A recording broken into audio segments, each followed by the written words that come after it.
Mi hijo me internó en la casa de retiro mientras volaba a Hawái con su esposa y sus suegros. La nota decía: mamá, aquí estarás segura. Al día siguiente congelé todas sus cuentas, y yo ya estaba en un crucero. Mi nombre es María López. Tengo 68 años. Nací en Mérida, Yucatán. Ese día, llegué a la casa de retiro solo con una pequeña bolsa, nada más. Dentro tenía algunos trapos viejos, el frasco de mis pastillas para la presión, un cuaderno gastado y el chal que traje de Mérida. Era finales de diciembre. La mañana en la Ciudad de México era gris. Me paré frente a la entrada de la Residencia del Sol.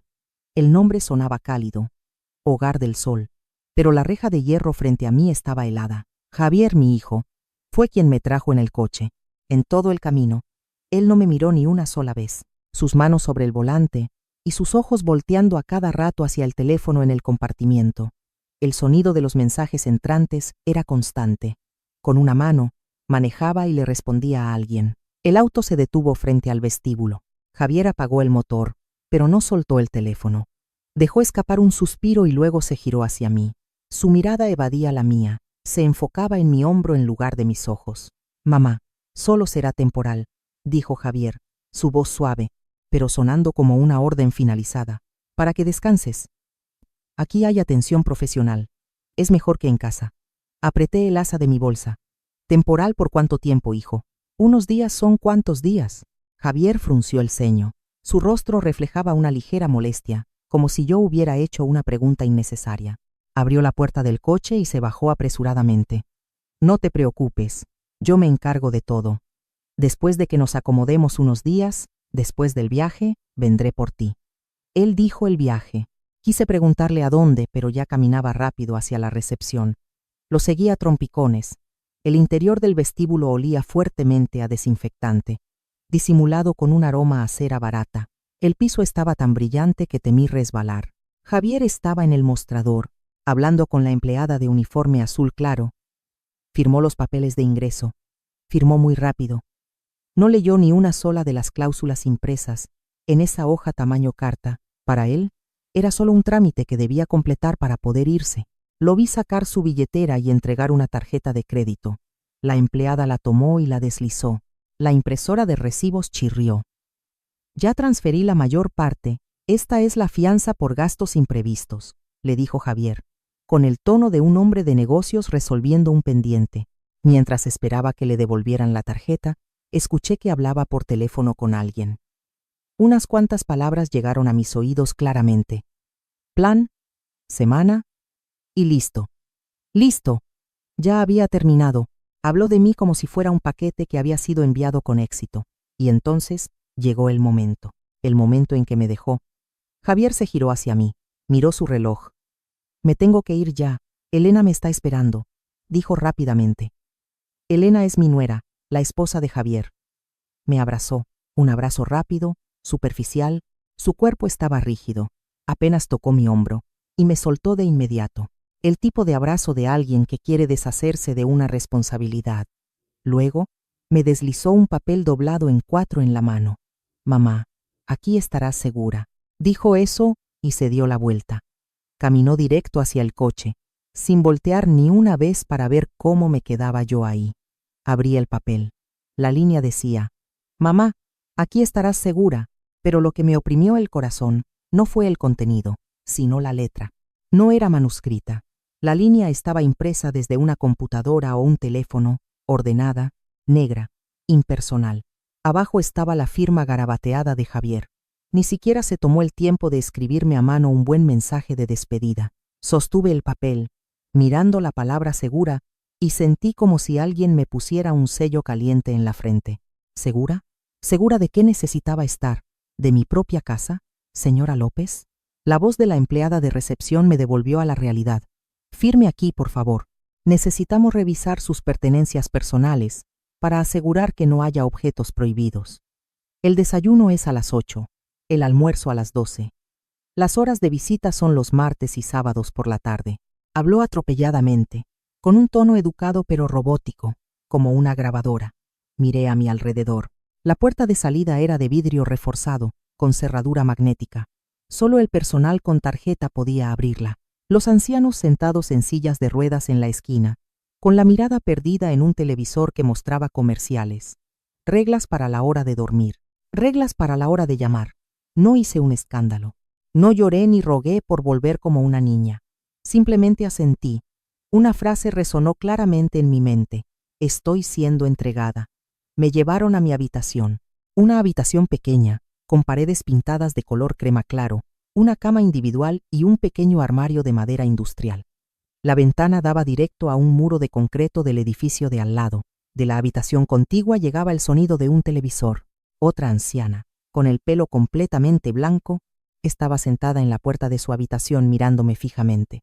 ¿Y tu hijo?, preguntó, con voz ronca. Me detuve mientras ponía mi vieja bolsa sobre la cama. Él está ocupado en el trabajo, mentí. O intenté mentirme a mí misma. La anciana se rió con sarcasmo y se dio la vuelta, murmurando algo que no alcancé a oír. Puse mi bolsa. Alicé la sábana blanca. La alicé una y otra vez, aunque ya estaba lisa. Era mi costumbre cada vez que estaba preocupada. Ese pequeño acto me ayudaba a sentir que aún tenía el control de algo, aunque solo fueran las arrugas en la sábana. Esa tarde, el ambiente en el asilo era espeluznantemente tranquilo. Le pedí la contraseña del Wi-Fi a una joven enfermero. Me la escribió en un papel, con una expresión de sorpresa, como si no creyera que una anciana de 68 años supiera usar un teléfono inteligente. Me senté al borde de la cama, mis manos temblando ligeramente al abrir el teléfono. Entré a las redes sociales, quería ver si Javier había llegado a casa, y entonces lo que vi fue una foto que había sido subida hacía 30 minutos. En la foto estaba Javier, a su lado, Elena, mi nuera, y al lado de Elena, sus padres. Los cuatro sonreían radiantes. En la mano de cada uno, un cóctel de colores. Detrás de ellos, el mar azul intenso, el sol brillante. No esta ciudad de México gris y fría. Era Hawái. Se veía muy lujoso. El pie de foto debajo de la imagen decía simplemente: familia. Merecido. Por fin descanso. Me quedé mirando la sonrisa de Javier, mi hijo. Él sonreía ampliamente, sus dientes blancos brillando bajo el sol. Él podía publicar fotos, podía dar me gusta a los comentarios de felicitación, mientras su madre estaba sentada entre estas cuatro paredes con olor a desinfectante. Familia. En esa foto estaban sus suegros, su esposa, él, no estaba yo. Sentí como si alguien me diera un fuerte puñetazo en el pecho, no un dolor agudo, sino una asfixia. Mi garganta estaba seca, mis manos, heladas. No lloré. Las lágrimas de los viejos se quedan adentro. Solo sentí una profunda indignación que me subía hasta la garganta. Fui desechada, no porque necesitara ser cuidada, sino porque era un estorbo en su cuadro de felicidad. Le marqué a Javier. Sonó por un largo rato. Un tono, 2 tonos, 3 tonos. Finalmente contestó. Javier, ¿dónde estás?, pregunté, esforzándome para que mi voz no temblara. Al otro lado se oía ruido.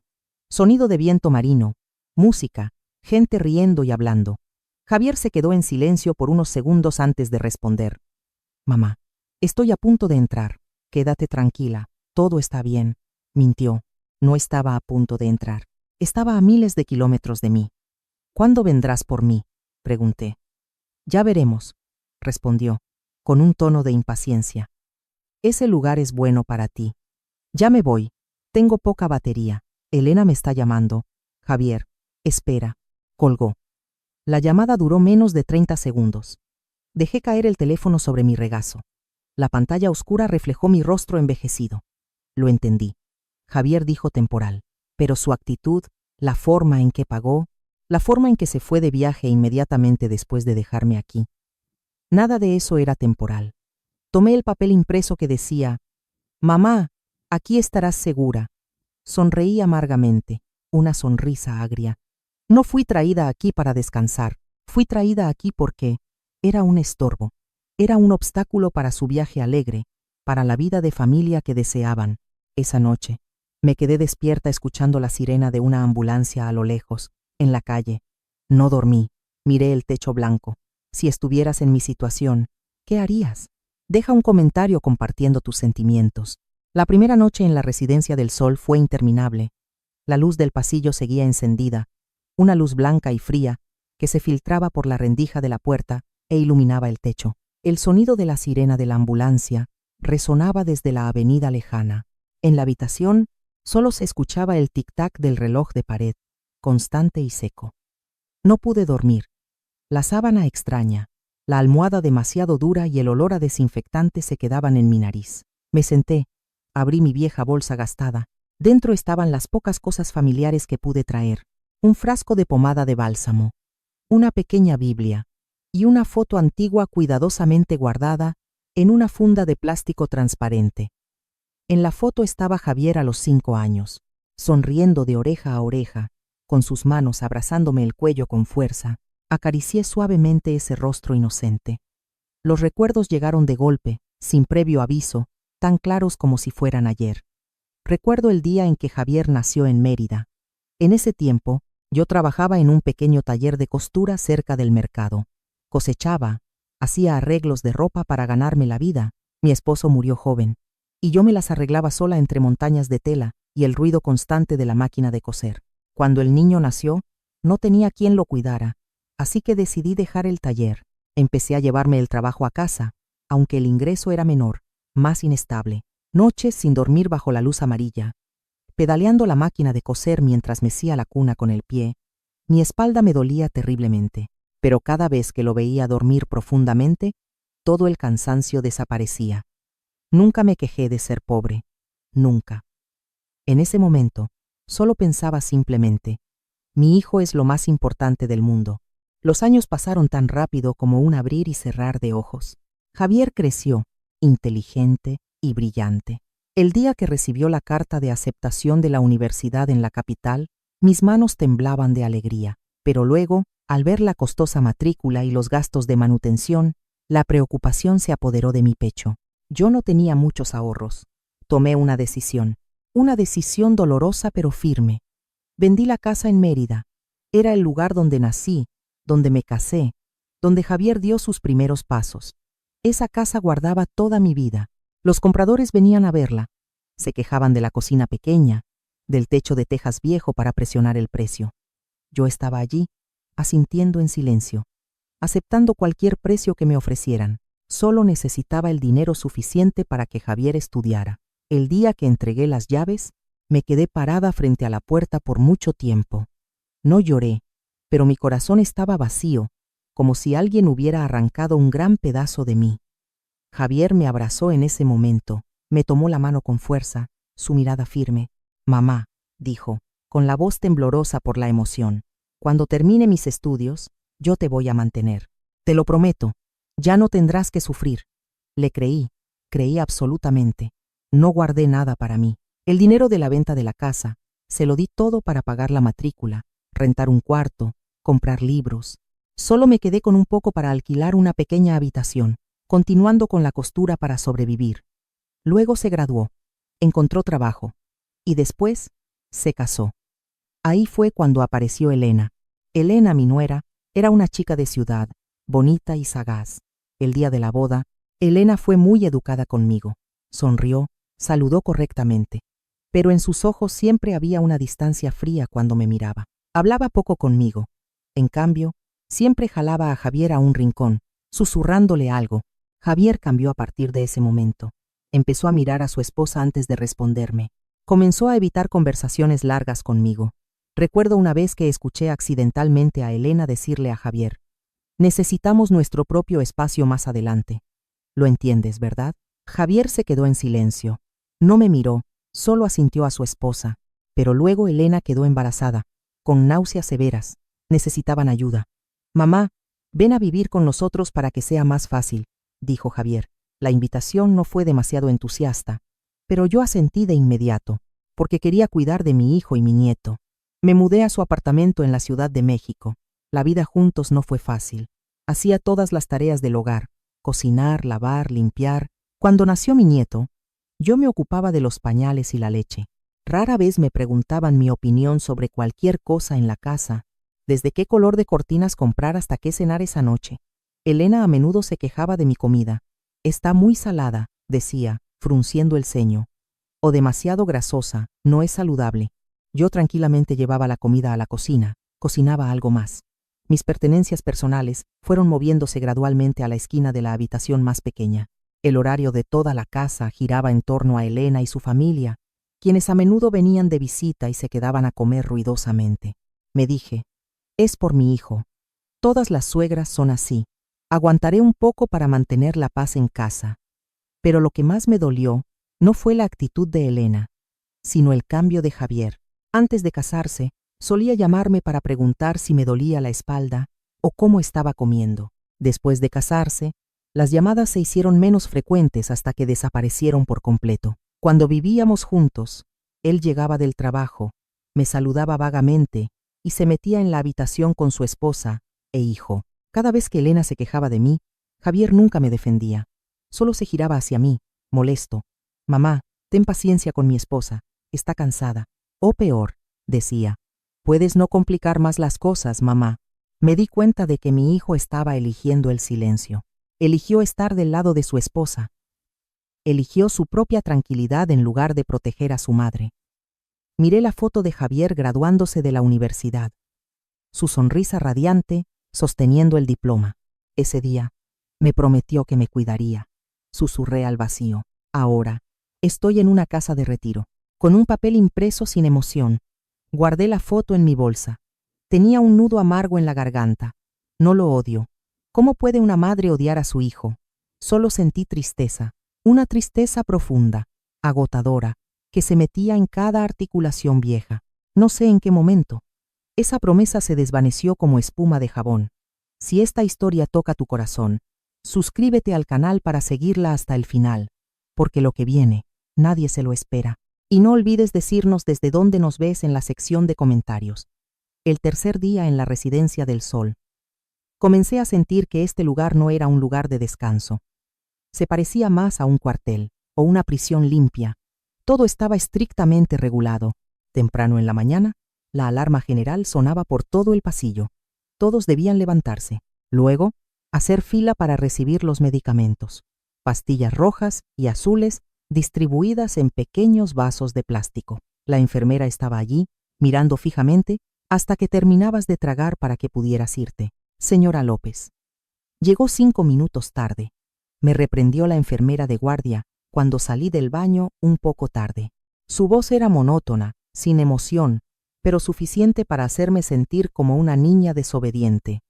El menú del almuerzo era fijo. Hoy, sopa de calabaza y pollo insípido.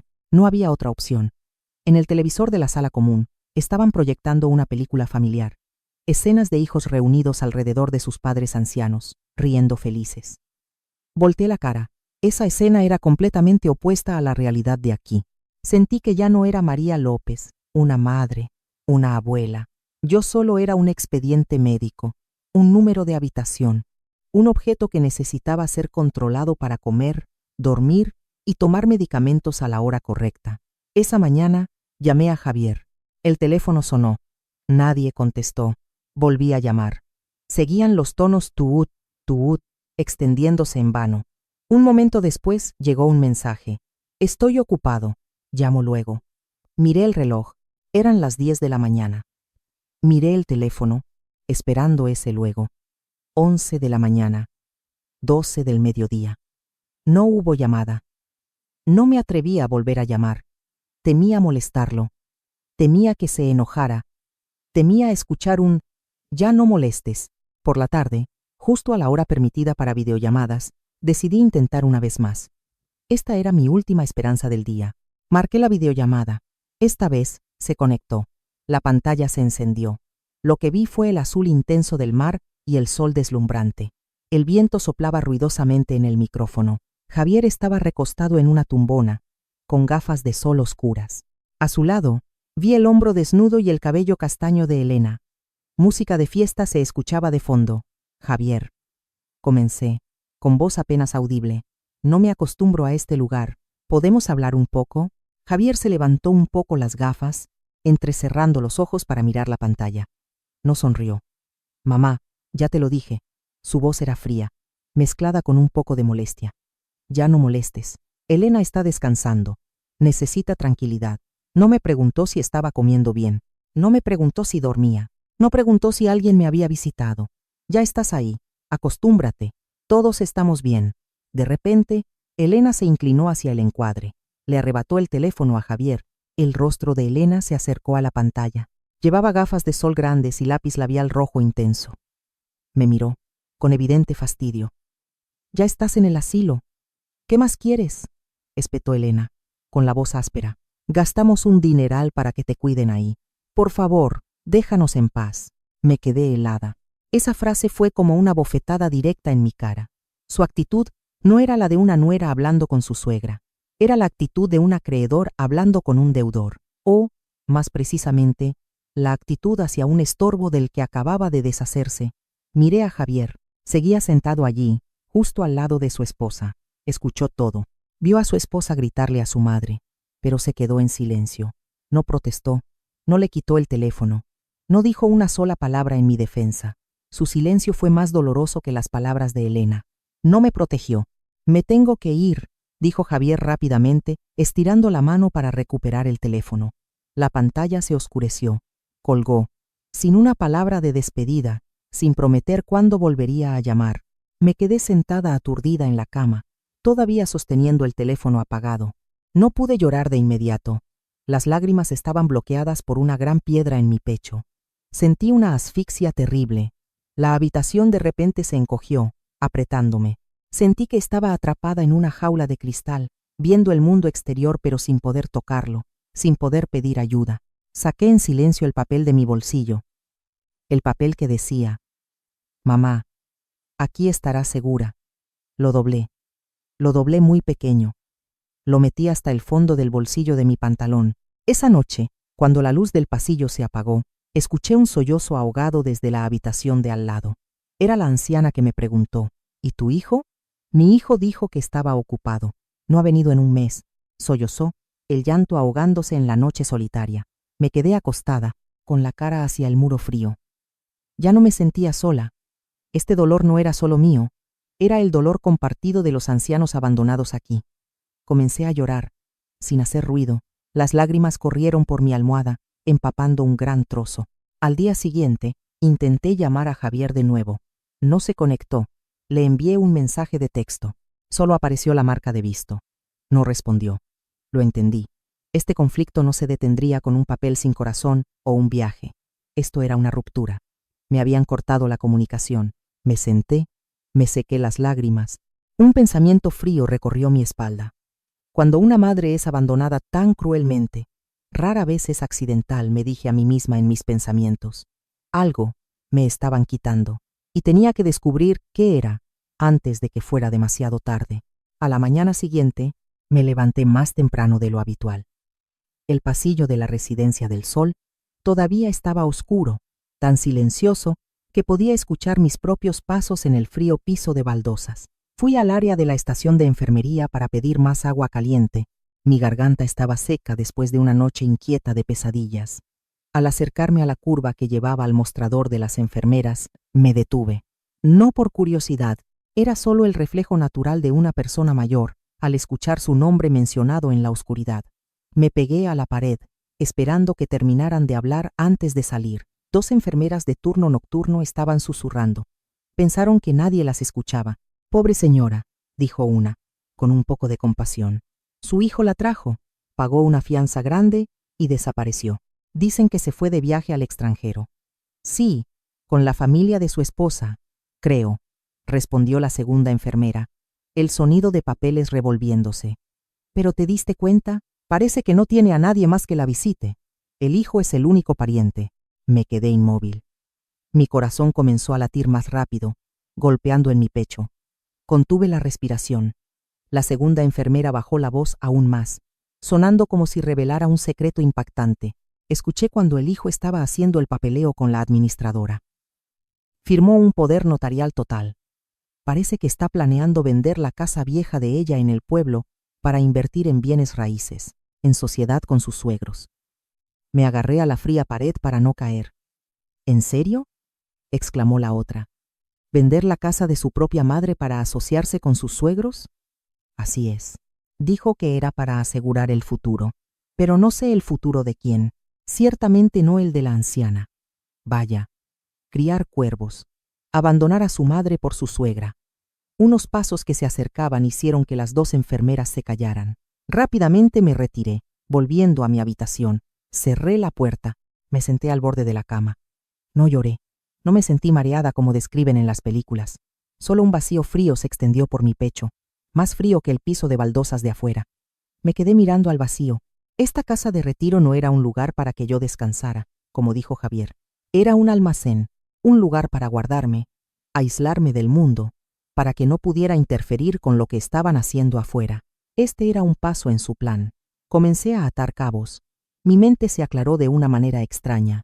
Javier firmó los papeles de ingreso muy rápido, sin leer. Se apresuró a meterme aquí justo antes del viaje. Siempre evadió la pregunta de ¿cuándo vuelvo a casa? Y el dinero en mis cuentas. Recientemente, noté que el saldo disminuía más rápido de lo habitual, pero pensé que era por la inflación o por el aumento de las comisiones bancarias. Recordé un pequeño detalle. Hace 2 meses, Javier me preguntó: «Mamá, ya estás grande. ¿Para qué guardar papeles de la casa estorbosos? Déjame guardarlos yo por seguridad». En ese momento, le entregué la carpeta de documentos de la casa, sin sospechar nada. Pensé que se preocupaba por mí. Fui demasiado ingenua. Necesitaba confirmación. No podía confiar solo en los rumores de 2 enfermeras. Esperé hasta la noche. Cuando todo el asilo estaba dormido, me cubrí con la manta y saqué el teléfono. Llamé al abogado Martínez. Él era el antiguo abogado de mi familia en Mérida, quien me ayudó a vender la primera casa para pagar los estudios de Javier.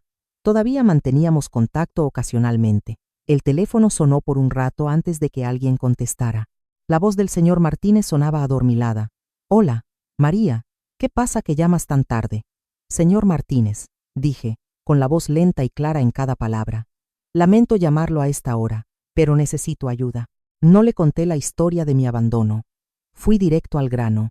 ¿Hay alguna manera de verificar si mis bienes están siendo manipulados? Sospecho que alguien está usando mi nombre para realizar transacciones. Hubo un momento de silencio al otro lado de la línea, luego se escuchó el tecleo de un teclado. «Espere un momento.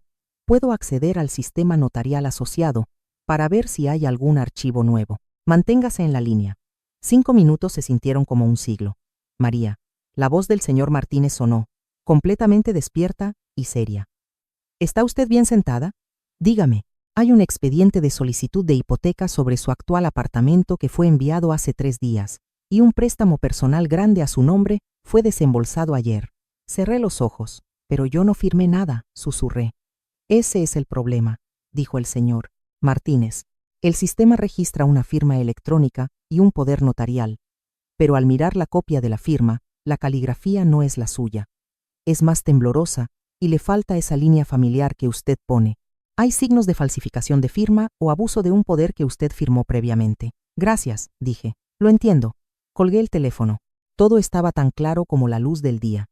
Javier me trajo aquí para limitar mi contacto con el exterior, para que no recibiera el correo del banco en casa, para que pudiera manipular fácilmente mis bienes. Elena, definitivamente Elena. Mi nuera siempre quiso vivir más lujosamente de lo que podían pagar. Quería controlar los bienes. Y yo, su suegra, era el único obstáculo. Y Javier, mi hijo, era un pusilánime. Se dejó manipular por su esposa. Usó las palabras por el futuro para calmar su conciencia, para justificar el robo a su propia madre.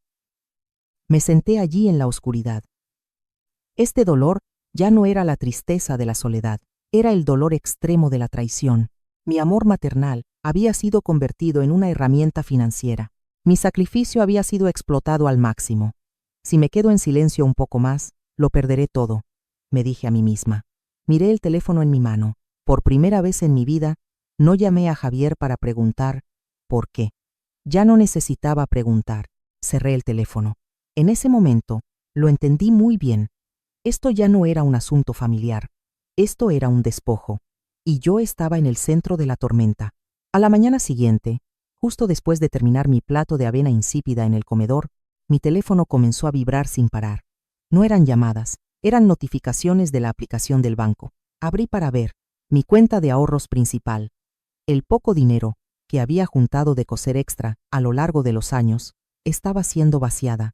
Una por una, las órdenes de transferencia aparecieron ante mis ojos. 20. 000 pesos. 15. 000 pesos. 50. 000 pesos. No retiraron todo de una vez. Lo dividieron, transfiriendo continuamente en el lapso de 10 minutos. Muy profesional, como para evitar que el banco lo bloqueara por una transacción inusualmente grande. Miré la descripción de la transacción. Pago, vuelos internacionales. Anticipo, inmueble Río. Transferencia, Elena Gómez. Mis manos no temblaron. No caí al suelo como las ancianas débiles de las telenovelas. Solo me quedé sentada, por un largo rato, mis ojos fijos en la pantalla del teléfono. El saldo de la cuenta descendía lentamente a 0. Volví a abrir las redes sociales. Elena acababa de publicar una nueva story. En el video corto, ella estaba sentada en un yate de lujo. Sobre la mesa había langosta y vino. Sostenía un bolso de marca nuevo, girándolo frente a la cámara. El texto de la ubicación decía: Hawái, paraíso. Lo reconocí de inmediato. Ese viaje a Hawái fue pagado con mi dinero. Ese bolso fue comprado con el dinero de mis medicinas. Esa comida de lujo fue intercambiada por mi libertad en esta casa de retiro. El asilo no era un lugar de descanso. Era un paso inicial para que ellos se deshicieran de mí, el obstáculo, y pudieran gastar mi dinero sin que nadie les regañara. Marqué el número de Javier. Esta vez, contestó de inmediato. Quizás estaba sosteniendo el teléfono, esperando la notificación de débito. Hola, mamá. Su voz estaba un poco vacilante, sin el tono condescendiente de los días anteriores. Mi voz estaba tan tranquila que hasta yo me sorprendí. No temblaba, no lloraba. El dinero en mi cuenta. ¿Qué está pasando, Javier?, pregunté. Breve, directa. Hubo un segundo de silencio al otro lado. Escuché su suspiro. Ah, eso. Javier tartamudeó. Yo. Solo lo tomé prestado, mamá. Hay una oportunidad de inversión muy buena. Necesitaba capital urgente. No pude conseguirlo a tiempo, así que, ¿pedirlo prestado sin preguntarme primero? Bueno. De todos modos, eventualmente será nuestro, ¿no?, dijo, su voz tratando de sonar conciliadora. Hago esto por nuestra familia, por el futuro de tu nieto. Después, si hay ganancias, te lo devolveré el doble. No te preocupes, mamá. Todavía usaba esas palabras. Familia, futuro, palabras bonitas para encubrir el robo. De repente, se escuchó un forcejeo al otro lado. ¡Dame eso! La voz de Elena sonó estridente. Ella le arrebató el teléfono. Ya no fingía dulzura ni tacto. ¿Para qué preguntas?, dijo Elena, con desprecio en su voz. Ya estás vieja, casi en la tumba. ¿Crees que te lo vas a llevar contigo? Me quedé atónita. Aunque me había preparado mentalmente, la crueldad desnuda en sus palabras aún me impactó. Ese dinero es para que los vivos vivan sus vidas, continuó Elena, cada palabra como un cuchillo. Estamos construyendo un futuro.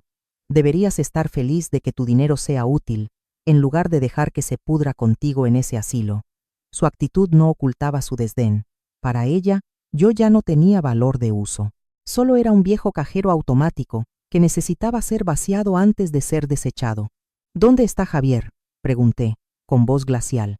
Aquí está sentado, se rió Elena con sorna. Él también está de acuerdo. Por favor, ya no molestes. Estamos ocupados disfrutando. Javier no dijo una palabra. Estaba sentado ahí. Escuchó a su esposa insultar a su madre. Escuchó a su esposa desearle que estuviera casi en la tumba. Y él se quedó en silencio. Ese silencio fue la última puñalada que cortó el frágil hilo de afecto que me quedaba. Ese silencio fue la complicidad más vil. Dentro de mí, algo se rompió. No fue dolor, fue indignación, una rabia fría que estalló, quemando toda la debilidad, toda la ciega indulgencia que le había dedicado a mi hijo durante tantos años. No grité ni la maldije, no lloré ni rogué a Javier que hablara. Solo dije una frase, corta, directa, fría. Lo entendí.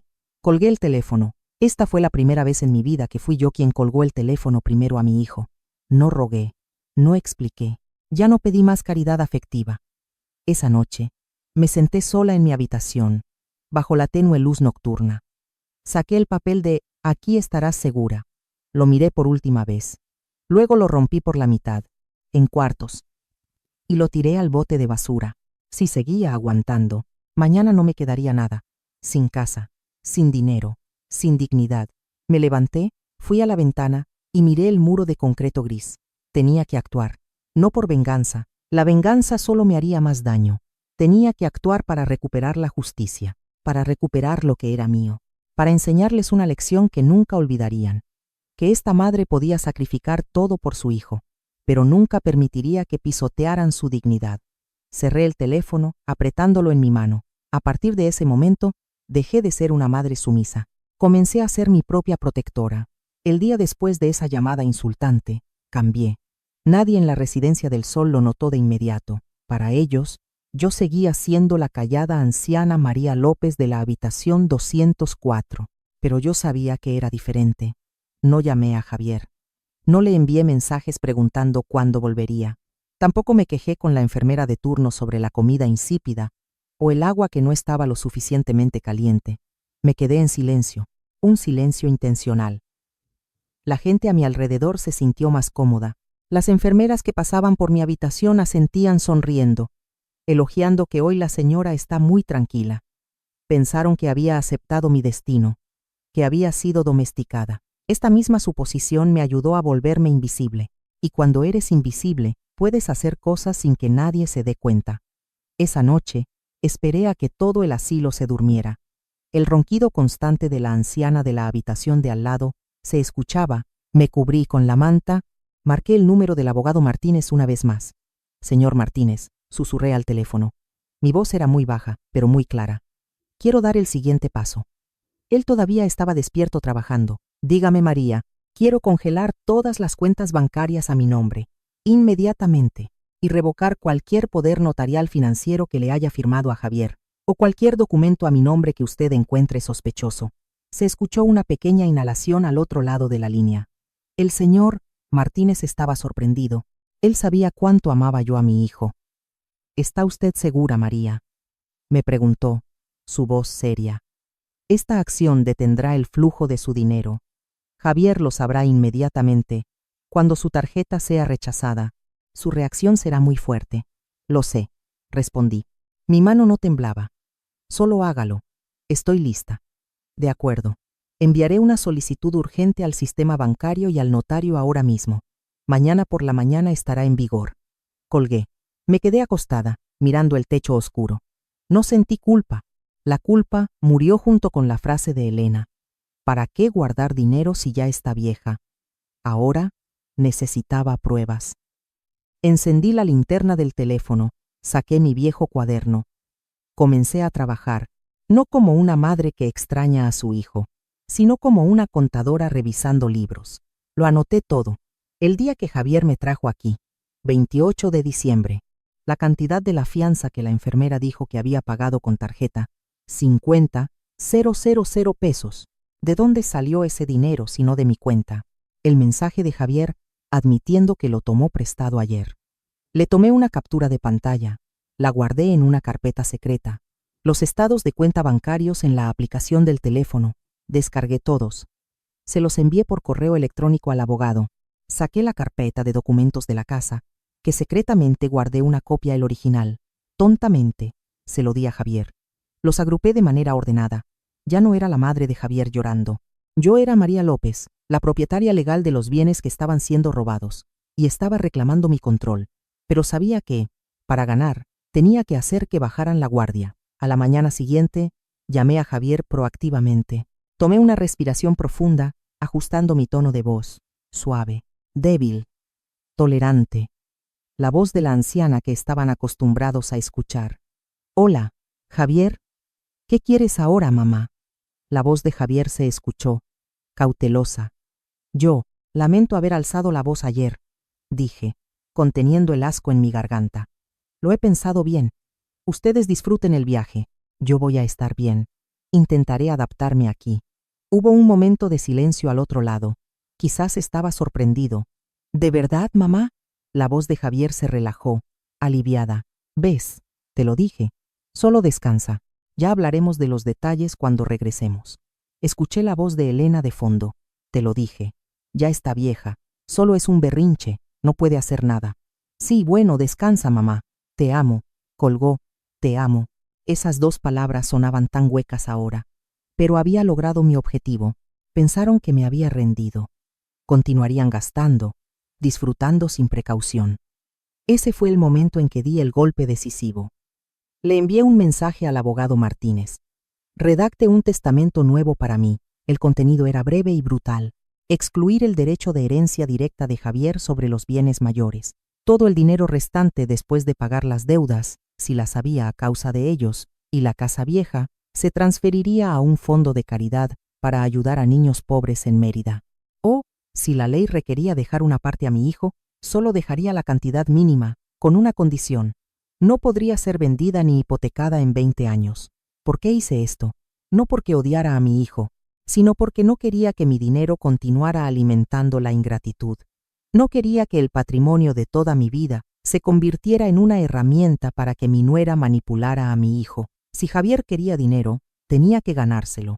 Si Elena quería vivir lujosamente, tenía que trabajar. Envié el mensaje. Sentí una ligereza en mi corazón. Lo siguiente fue preparar mi escape. Miré alrededor de la habitación. Si todo salía a la luz, Javier podría volver aquí, presionarme, o incluso obligarme a quedarme aquí para siempre, bajo el nombre de tutor si demostraba mi incapacidad mental. No podía permitir que me encerraran en este asilo. Comencé a empacar. La ropa que usaba poco, la doblé y la metí al fondo de mi bolsa. Mis medicinas las separé en cajas pequeñas, fáciles de llevar, mis documentos de identidad, tarjeta de seguro, INE. Cosí una pequeña bolsa de tela dentro de mi chaqueta, siempre llevándola puesta. No estaba huyendo como una criminal, solo me estaba preparando para irme cuando quisiera. Tomaría la iniciativa de salir de esta posición pasiva. Me senté en la silla, mirando por la ventana. El sol estaba hermoso hoy. Me di cuenta de algo extraño. El silencio no es resignación. Antes, mi silencio era para mantener la paz. Eso era debilidad. Pero ahora, mi silencio era para actuar. Eso era un arma. La sensación de pánico y miedo de los primeros días había desaparecido. En su lugar, había una calma fría. Mi mente estaba más clara que nunca. Me dije, esta vez, no le pido permiso a nadie. Mi vida, la decido yo. En algún lugar a miles de kilómetros de distancia, en esa isla paradisíaca, la tormenta estaba comenzando. No lo vi con mis propios ojos, pero sabía que estaba sucediendo. Javier estaba en la caja de un restaurante de lujo. Presentó su tarjeta. La empleada intentó deslizarla. Error. Probó otra tarjeta. Error de nuevo. Su rostro comenzó a palidecer. Elena empezó a fruncir el ceño, molesta. Me senté en mi habitación, sonriendo levemente. Mi silencio estaba empezando a resonar. 5 de la mañana. La residencia del Sol estaba inmersa en un silencio absoluto. Aún no se escuchaban los carritos de medicamentos, ni la voz de las enfermeras del turno de la mañana. Solo el zumbido del aire acondicionado. Me había levantado a las 4. Estaba sentada en el borde de la cama, ya vestida. Mi teléfono estaba sobre la pequeña mesa de madera. Comenzó a vibrar. La pantalla se encendió en la oscuridad. El nombre del remitente. Javier. No llamó solo una vez. Colgó y volvió a llamar de inmediato. Por segunda vez. Por tercera vez. 5 llamadas perdidas consecutivas en solo 2 minutos. Miré la pantalla parpadeante. La luz azul iluminaba mi rostro envejecido en el espejo. En el pasado, si mi hijo llamaba tan temprano, mi corazón se saldría de mi pecho. Pensaría, ¿le pasó algo a mi nieto? Javier tuvo un accidente, pero hoy no sentí preocupación, solo una fría satisfacción. Sabía por qué llamaba. Dejé que sonara hasta el último tono. Luego, lentamente, acerqué mi mano y deslicé la pantalla para contestar. «Mamá». La voz de Javier se escuchó de inmediato, apurada, con un jadeo, como si hubiera corrido una larga distancia. Ya no el tono tranquilo y condescendiente de los días anteriores. «¿Por qué llamas tan temprano?», pregunté. Mi voz era normal, muy normal. «Mamá, ¿qué pasa con el banco?». Javier casi gritó, pero luego intentó bajar la voz, temiendo que la gente de alrededor lo escuchara. Estaba en la caja para pagar el tour en yate. La tarjeta fue rechazada. Probé las 3 tarjetas, todas dicen cuenta bloqueada o poder revocado. ¿Qué significa eso, mamá? Sostuve la taza de té frío, girándola suavemente en mis manos. No lo sé, mentí. Pero no estaba mintiendo. Solo estaba diciendo la verdad que yo elegía. Debe ser un error. No puede ser un error, siseó Javier. Dijeron que el titular de la cuenta solicitó el bloqueo. Mamá, necesitamos el dinero urgentemente. El anticipo para el terreno en Río vence al mediodía. Si no transferimos el dinero, cancelarán el contrato.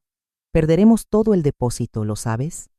Escuché un ruido metálico al otro lado de la línea, el sonido ululante del viento marino, y el sonido de alguien maldiciendo. Era Elena. Dámelo. Elena arrebató el teléfono.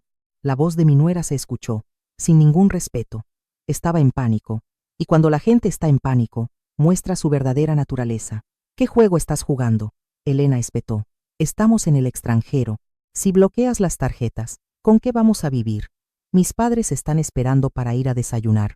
¿Quieres avergonzar a mi esposo frente a mis padres? Luego se giró para susurrarle a Javier, pero olvidó cubrir el micrófono. Escuché claramente. Te lo dije, tenías que haber terminado el traspaso de titularidad antes de irnos. Fuiste negligente y ahora estamos todos jodidos. Cerré los ojos. Esa frase no era la preocupación de un hijo por su madre, era la frustración de unos ladrones atrapados antes de poder huir con el botín. Resultó que el plan que escuché por casualidad el primer día era real. Planeaban transferir la casa a su nombre, retirar todo el dinero antes de que yo me diera cuenta. Pero llegaron un paso tarde. Elena, dije al teléfono. El otro lado se quedó en silencio. Estoy descansando. Repetí exactamente la frase que Javier me había dicho al traerme aquí. Aquí las reglas son estrictas. No puedo ir al banco. Quizás necesito tiempo. ¿Tiempo para qué? Javier recuperó el teléfono. Su voz comenzó a temblar. Mamá, estamos en un gran problema. Te lo ruego.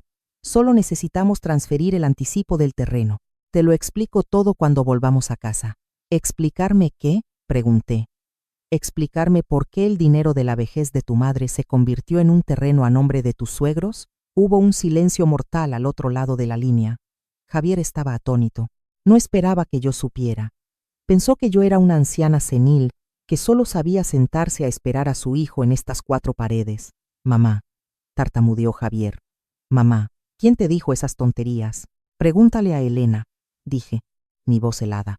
Pregúntale si está segura de que no sé nada. Colgué el teléfono. Puse el teléfono. Mis manos temblaban un poco, pero no por miedo, sino por la adrenalina. Había lanzado la bomba. Ahora, el caos estaba explotando al otro lado del océano. Me imaginé a Javier y Elena parados en el vestíbulo de un hotel de lujo. El rostro de Javier pálido.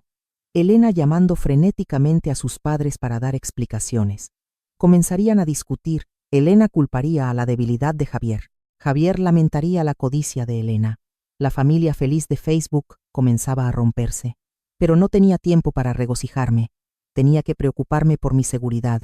Cuando están acorralados, harán cualquier cosa. Javier podría volar de regreso de inmediato. Podría irrumpir aquí, usar su estado de tutor para obligarme a firmar, o peor aún, llevarme a un lugar más discreto.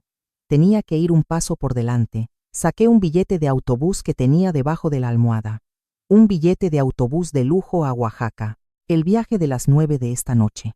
Le pedí a una amable auxiliar de enfermería que me lo comprara ayer, en efectivo. Le di 500 pesos de propina, diciéndole que era para un pariente que venía a visitarme desde el pueblo.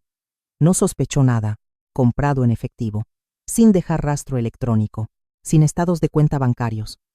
Javier revisaría el historial de transacciones. No encontraría nada.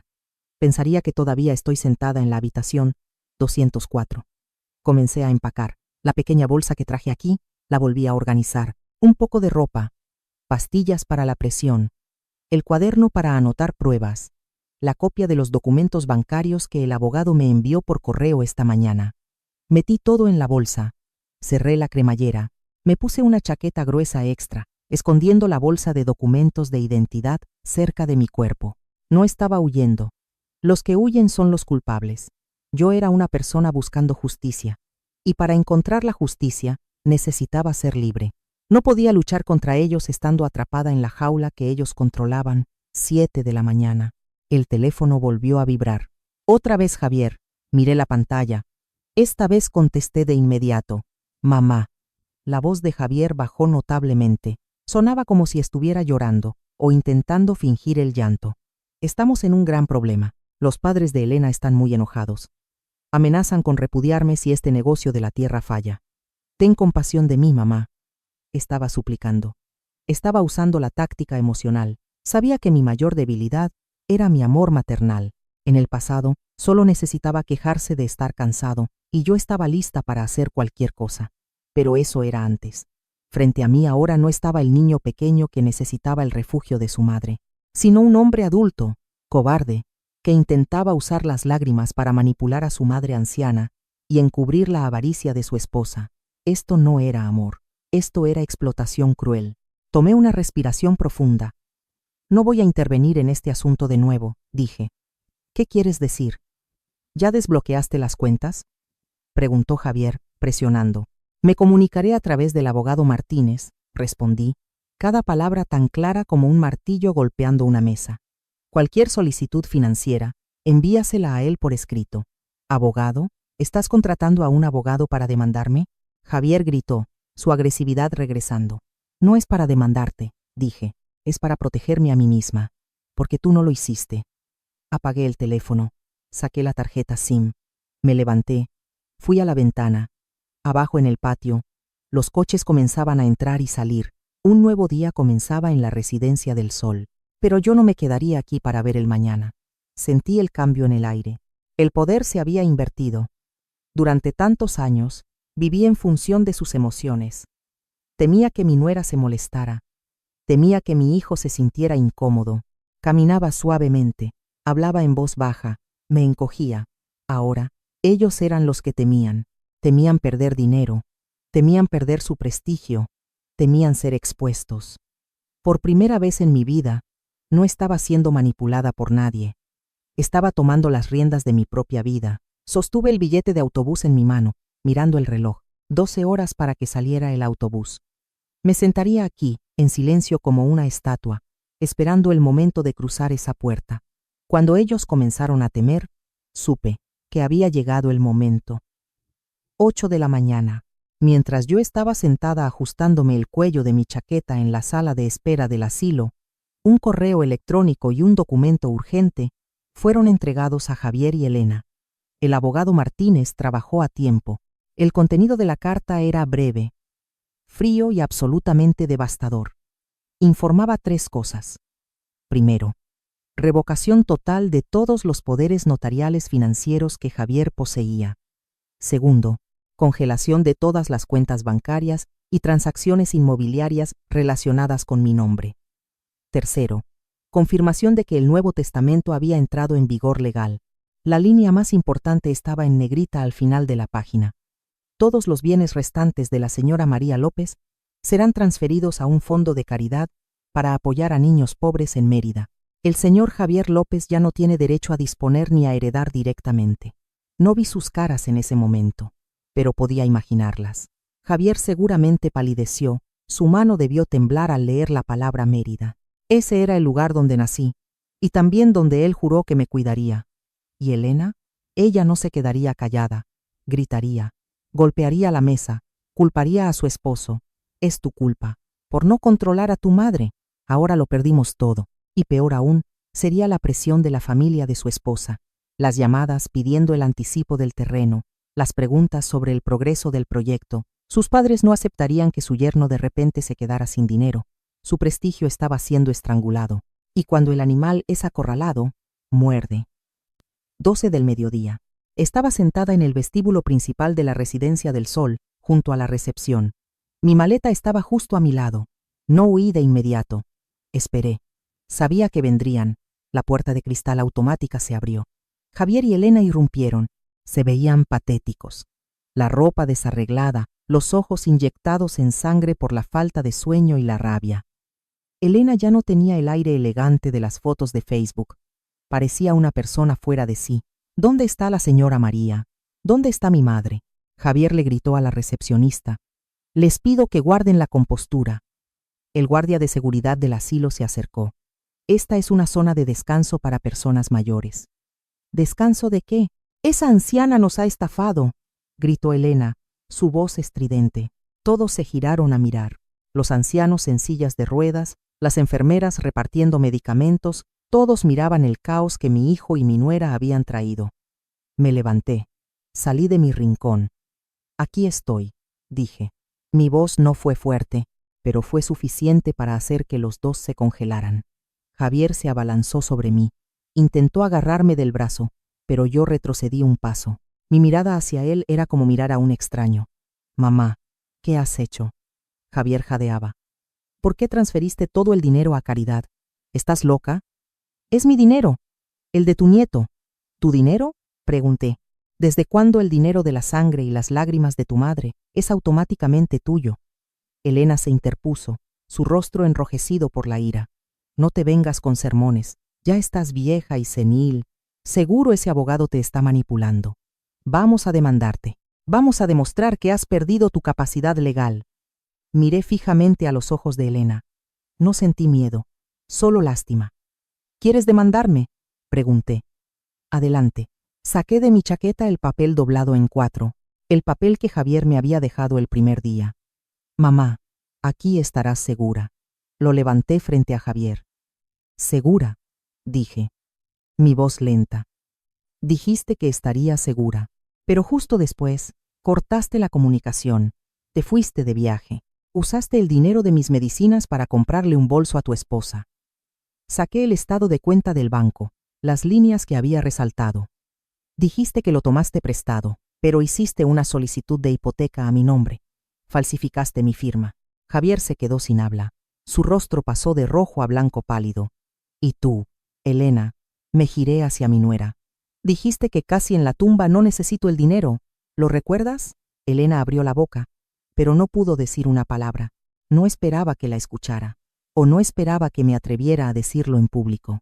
La verdad fue expuesta desnuda bajo las luces del vestíbulo del asilo. Ya no quedaba la fachada de familia feliz, de hijos devotos. Solo quedaba la avaricia y el frío cálculo.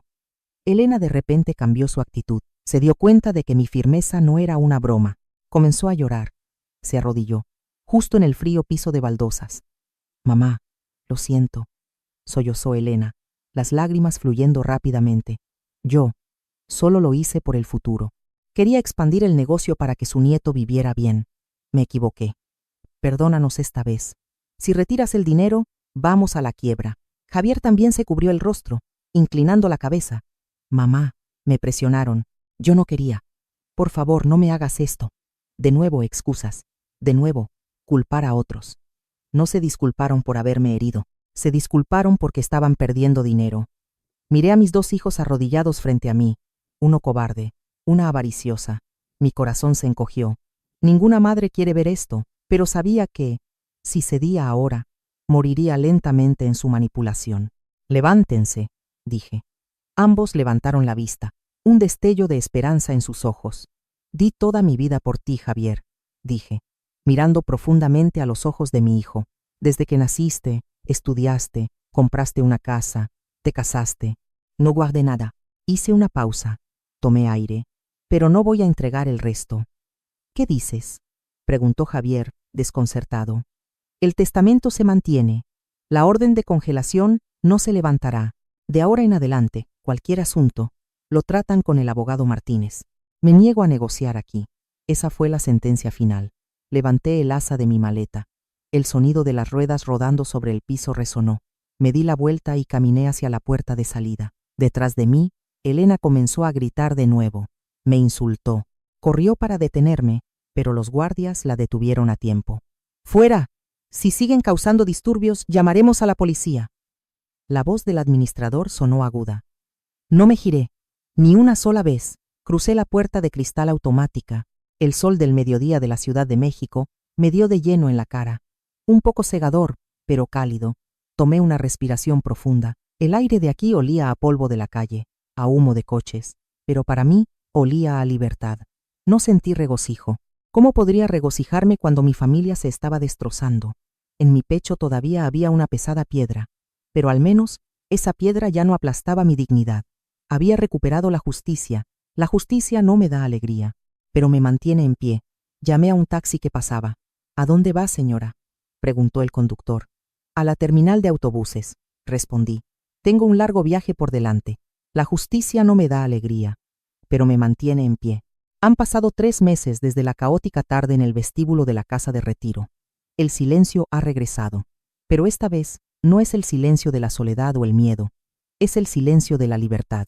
Estoy en un pequeño apartamento de alquiler temporal en la colonia Roma Norte. Es pequeño, pero tiene una ventana grande con vista a los árboles. No huele a desinfectante. No hay altavoces llamando a pacientes. Me preparo una taza de té. El vapor sube. La primera sensación que noto es alivio. Ya no hay llamadas telefónicas urgentes a medianoche. No hay gritos exigiendo dinero. No hay presión para complacer a nadie. Pero mi corazón aún no está completamente en paz. ¿Cómo puede estar en paz después de haber tenido que darle a mi propio hijo una lección tan dolorosa? Al otro lado de la ciudad, sé que las consecuencias están ocurriendo como deben.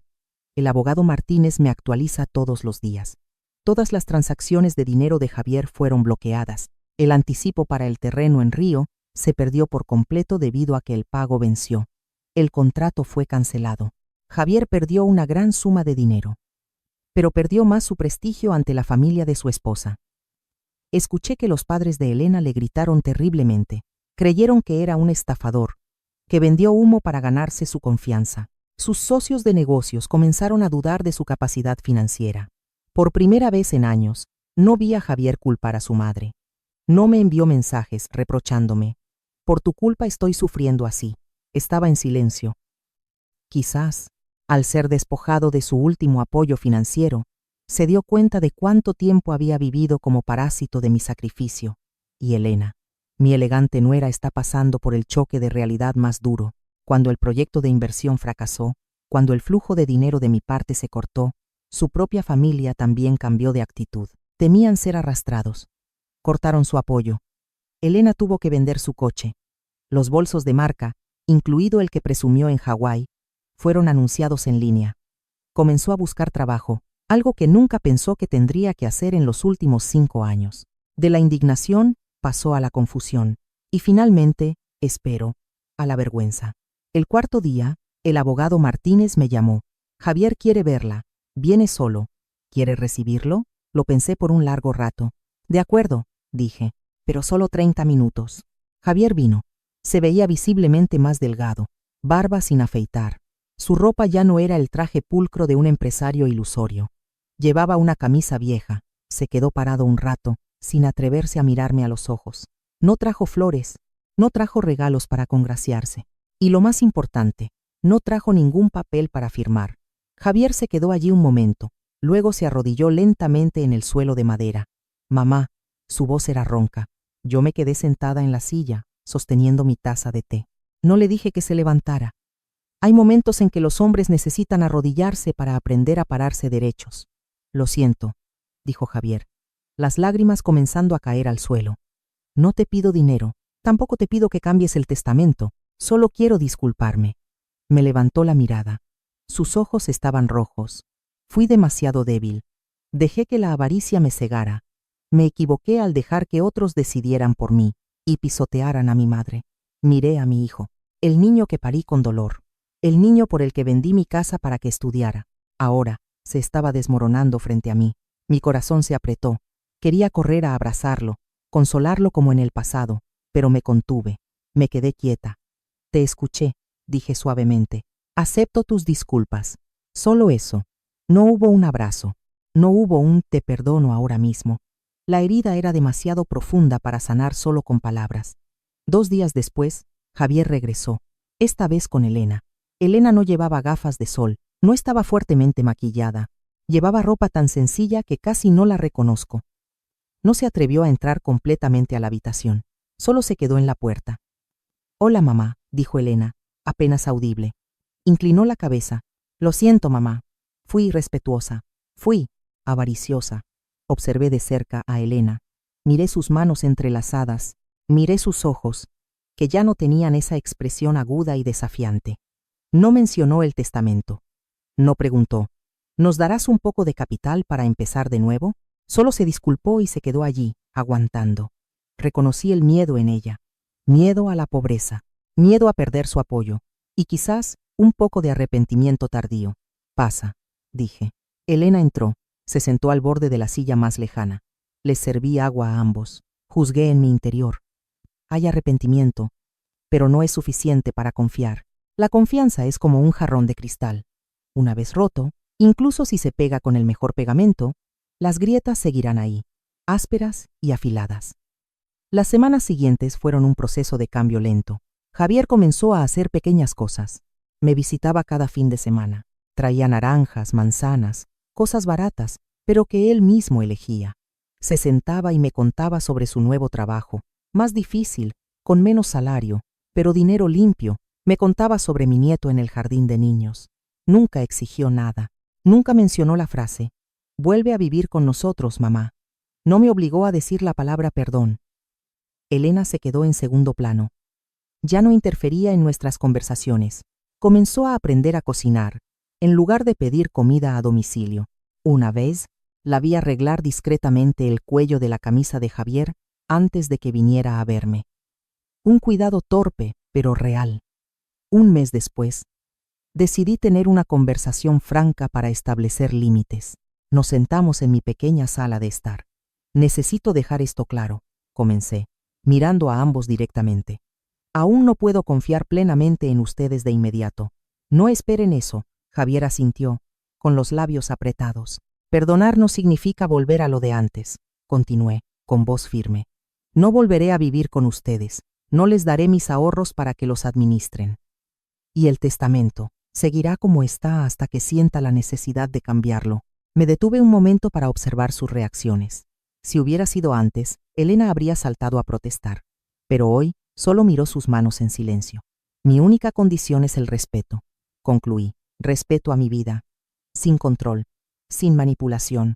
¿Pueden hacerlo?» «Podemos», respondió Javier de inmediato. Sin dudar, Elena también asintió. «Sí, mamá». Me recosté en la silla. Una sensación de alivio genuino comenzó a filtrarse en mi corazón. No sentí regocijo al ver a mis hijos pasar apuros. ¿Qué madre se alegra de que su hijo sufra? Pero estaba lúcida. Entendí que hay lecciones que deben pagarse con lágrimas y colapsos para que la gente las grabe en su corazón y alma. Los hijos pueden aprender a ser mejores hijos. Pero una madre también debe aprender a amar de nuevo. Amar no es proteger ciegamente. Amar es dejar que los hijos asuman la responsabilidad de sus propias vidas. La mañana de hoy es muy hermosa. El sol dorado entra por la ventana. Estoy sentada tomando té sola, hojeando un libro. El teléfono sobre la mesa vibró. «Basé, un mensaje de Javier. «Compré los pastelillos que te gustan. ¿Puedo visitarte esta tarde?» Miré el mensaje. No respondí de inmediato.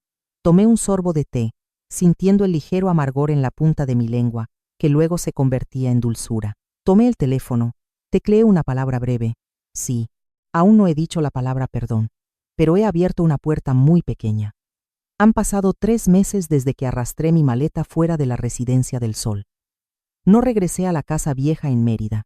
Esa casa se vendió. Ese pasado está cerrado. Tampoco regresé a vivir con Javier y Elena. Alquilé un pequeño apartamento en la planta baja, en un barrio tranquilo en las afueras de la Ciudad de México. No es lujoso. Solo tiene un dormitorio, una pequeña cocina, y un diminuto patio con algunas macetas de cactus. Pero es mío. Las llaves están en mi bolsillo. Como cuando quiero, duermo cuando quiero. Esta mañana, Javier vino a buscarme. Hoy es el aniversario de la muerte de mi esposo. Iremos a su apartamento para encender incienso. Salí por la puerta, cerré con llave yo misma. Javier estaba parado junto al coche, abriéndome la puerta. Noté un pequeño cambio.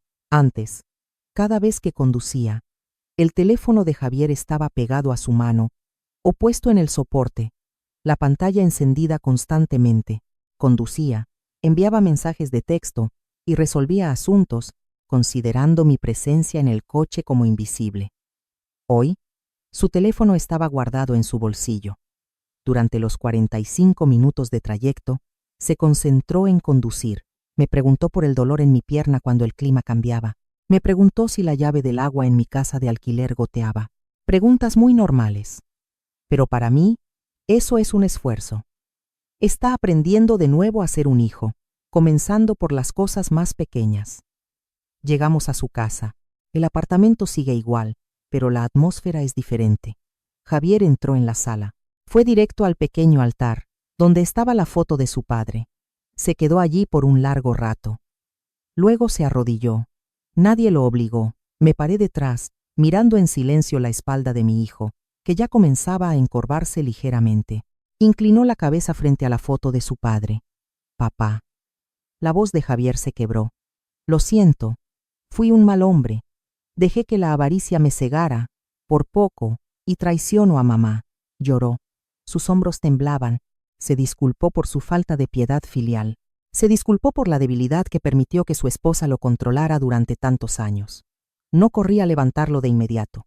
No dije, ya no llores, hijo. Te perdono todo. Lo dejé llorar. Las lágrimas de arrepentimiento deben fluir completamente para que el corazón se limpie. La madurez de un hombre a veces comienza con una inclinación de cabeza, aceptando el error ante el pasado. En la cocina, Elena estaba cocinando. Antes, en los aniversarios luctuosos, Elena llamaba a un servicio de catering. Temía estropearse las uñas. Temía que el olor a grasa se impregnara en su cabello. Se sentaba en la sala, dándome órdenes. Pero hoy, Elena estaba picando cebolla. Sus ojos estaban llorosos, enrojecidos, pero seguía trabajando. Llevaba una camiseta vieja, un delantal atado a la cintura. Ya no los vestidos caros de marca. Ya no la actitud condescendiente. Al verme entrar en la cocina, Elena se secó rápidamente las manos con el delantal. Ya llegó mamá, me saludó, inclinando la cabeza.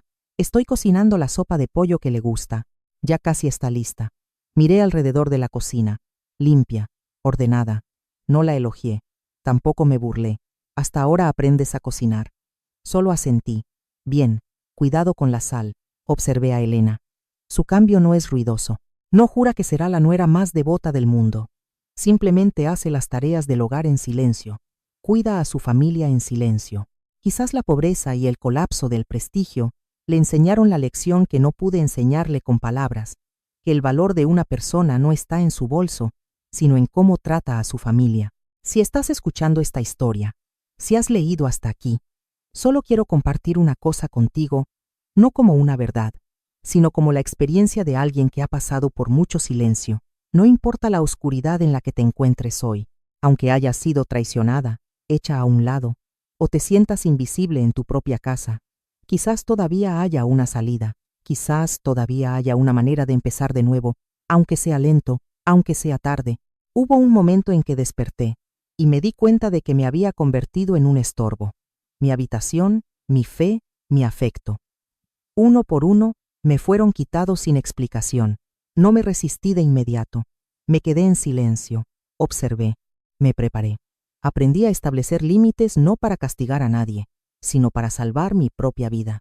Y si una mujer de 68 años como yo, después de ser empujada por su propio hijo, después de casi perder todo lo que tenía, aún puede levantarse y protegerse, entonces quizás tú también puedas a tu manera. Quizás no necesitemos venganza, quizás solo necesitemos libertad. No necesitamos destruir a nadie, solo necesitamos dejar de permitirnos ser lastimados. Y quizás lo más importante sea esto: te mereces respeto incluso de las personas que amas, especialmente de las personas que amas.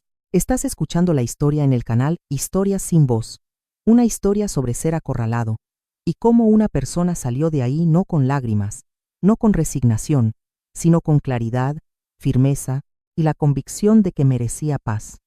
Esta historia es ficticia, pero si hace que alguien se sienta comprendido o ayuda a una madre a detenerse justo a tiempo para proteger su vejez, entonces quizás no ha sido en vano. Gracias por escuchar hasta el final. Te deseo paz. Que la gracia de Dios esté contigo. Y si todavía estás en la tormenta, recuerda que el sol en la orilla del mar quizás te esté esperando en el horizonte,